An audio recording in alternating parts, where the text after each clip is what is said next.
दोस्तों इमेजिन करके देखिए कि सुबह उठते ही आप दूध पीते हैं, चाय बनाते हैं, बच्चों के टिफिन में खाना रखते हैं, बाजार से फल सब्जियां और मसाले खरीद कर लाते हैं। लेकिन अगर कोई आपसे ये कहे कि आपकी थाली में परोसा जा रहा खाना धीरे धीरे जहर बनता जा रहा है, तो क्या आप यकीन करेंगे? अब इसी सवाल को लेकर बनी है फिल्म द इंडिया स्टोरी, जिसने रिलीज से पहले ही पूरे देश में एक नई बहस छेड़ दी है। फिल्म का दावा है कि यह भारत में खाद्य पदार्थों में मिलावट, नकली दवाओं, जहरीले केमिकल और आम लोगों की जिंदगी पर पड़ रहे उनके असर की कहानी को दिखाती है। लेकिन जैसे ही फिल्म का ट्रेलर सामने आया, विवाद भी शुरू हो गया। कोई इसे देश का सबसे बड़ा सच बता रहा है, तो कोई इसे अतिशयोक्ति और डर फैलाने वाली फिल्म कह रहा है। सबसे बड़ा सवाल अब यही है कि क्या सतलुज के बाद द इंडिया स्टोरी भी विवादों के चलते मुश्किलों में फंस सकती है? क्या इस फिल्म पर भी बैन लगाने की मांग तेज हो सकती है? आखिर इस फिल्म में ऐसा क्या दिखाया गया है कि रिलीज से पहले ही ये सुर्खियों में आ गई? क्या फिल्म में दिखाए गए दावे सच हैं या सिर्फ सिनेमाई प्रस्तुति?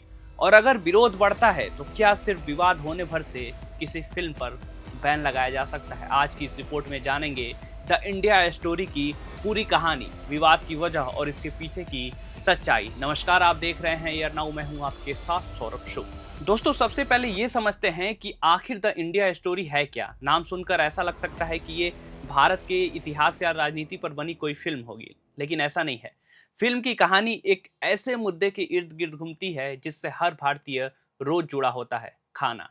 यानी वो खाना जो हमारी थाली में परोसा जाता है। फिल्म का दावा है कि देश में खाद्य पदार्थों में मिलावट, नकली दवाइयाँ, जहरीले केमिकल, मिलावटी मसाले, सिंथेटिक दूध, नकली घी, नकली शहद और जहरीली सब्जियां किस तरह लोगों की सेहत पर असर डाल रही है, यही इसकी मुख्य कहानी है। फिल्म में दिखाया गया है कि मुनाफे की अंधी दौड़ में कुछ लोग इंसानी जिंदगी से खिलवाड़ कर रहे हैं। दूध में डिटर्जेंट और यूरिया मिलाया जा रहा है, सब्जियों को जल्दी बड़ा दिखाने के लिए केमिकल का इस्तेमाल किया जा रहा है, फलों को कृत्रिम तरीके से पकाया जा रहा है और मसालों से लेकर मिठाइयों तक में मिलावट का जाल फैला हुआ है। फिल्म ये सवाल उठाती है कि आखिर हमारी थाली तक पहुंचने वाला खाना कितना सुरक्षित है और क्या हम अनजाने में हर दिन धीरे धीरे जहर खा रहे हैं। यही वजह है कि जैसे ही फिल्म का टीजर और ट्रेलर रिलीज हुआ, सोशल मीडिया पर इसकी चर्चा शुरू हो गई। कई लोगों ने कहा कि अगर फिल्म में दिखाए गए तथ्य सही है तो ये हर भारतीय को देखनी चाहिए। वहीं दूसरी तरफ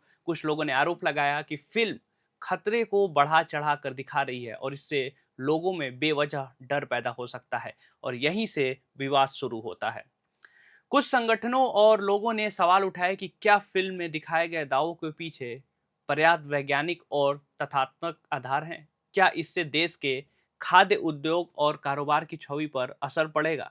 वही फिल्म के निर्माताओं का कहना है कि यह किसी भी उद्योग या संस्था को निशाना बनाने के लिए नहीं है, बल्कि लोगों को जागरूक करने के उद्देश्य से बनाई गई है। उनका दावा है कि फिल्म कई वास्तविक घटनाओं, जांच रिपोर्टों और सार्वजनिक रूप से सामने आए मामलों से प्रेरित है। अब सवाल ये है कि क्या सिर्फ विवाद होने से किसी फिल्म पर बैन लगाया जा सकता है? इसका जवाब है नहीं। भारत में किसी भी फिल्म के सार्वजनिक प्रदर्शन से पहले उसे central board of film certification यानी सीबीएफसी से प्रमाण पत्र लेना होता है। अगर बोर्ड को लगता है कि किसी दृश्य या संवाद पर आपत्ति हो सकती है तो वह कट या संशोधन का सुझाव दे सकता है। लेकिन अगर किसी फिल्म को सेंसर बोर्ड से प्रमाण पत्र मिल जाता है, तब भी उसके खिलाफ अदालत में याचिका दायर की जा सकती है या किसी राज्य सरकार द्वारा कानून व्यवस्था का हवाला देते हुए कुछ परिस्थितियों में कदम उठाए जा सकते हैं। यानी सिर्फ सोशल मीडिया पर विरोध होना किसी फिल्म के बैन होने की गारंटी नहीं देता। यही कारण है कि अब सबकी नज़र इस बात पर है कि द इंडिया स्टोरी को लेकर आगे क्या होता है। क्या यह फिल्म बिना किसी रुकावट के सिनेमाघरों तक पहुंचेगी या फिर विरोध और कानूनी चुनौतियों के चलते इसकी राह मुश्किल होगी? इसका जवाब आने वाले दिनों में साफ हो जाएगा। लेकिन एक बात जरूर है, इस फिल्म ने रिलीज से पहले ही एक ऐसी बहस छेड़ दी है जिससे हर भारतीय जुड़ा हुआ है। क्योंकि राजनीति, धर्म और विचारधारा से अलग खाना ऐसी चीज है जो हर घर की जरूरत है। अगर हमारी थाली में परोसा जाने वाला भोजन ही सुरक्षित नहीं होगा तो ये सिर्फ एक फिल्म का विषय नहीं, बल्कि पूरे समाज के लिए चिंता का विषय बन जाता है। तो दोस्तों द इंडिया स्टोरी सिर्फ एक फिल्म है, लेकिन जिस मुद्दे को यह उठाती है वो करोड़ों भारतीयों की जिंदगी से जुड़ा हुआ है। फिल्म में दिखाए गए हर दृश्य को बिना जांचे सच मान लेना भी सही नहीं और सिर्फ इसलिए खारिज कर देना कि यह एक फिल्म है, यह भी सही नहीं। जहां तक बैन की बात है, फिलहाल इस फिल्म पर कोई आधिकारिक प्रतिबंध नहीं लगाया गया है। अगर भविष्य में कोई कानूनी चुनौती आती है या किसी अदालत अथवा संबंधित प्राधिकरण की ओर कोई आदेश जारी होता है, तभी स्थिति बदलेगी। अभी बैन होगी कहना केवल अटकल होगा। लेकिन एक बात तो तय है कि इस फिल्म ने रिलीज से पहले ही पूरे देश में एक नया मुद्दा दे दिया है। सवाल सिर्फ फिल्म का नहीं है, सवाल हमारी थाली का है, हमारे परिवार का है और हमारी सेहत का है। अब फैसला आपका है। क्या आप इस फिल्म को सिर्फ मनोरंजन की नज़र से देखेंगे या इसके जरिए उठाए गए सवालों पर भी सोचेंगे? आपको क्या लगता है, द इंडिया स्टोरी जैसी फिल्म समाज में जागरूकता बढ़ाती है या ऐसे विषयों को बढ़ा चढ़ाकर पेश करती है? कमेंट बॉक्स में अपनी राय जरूर लिखिएगा।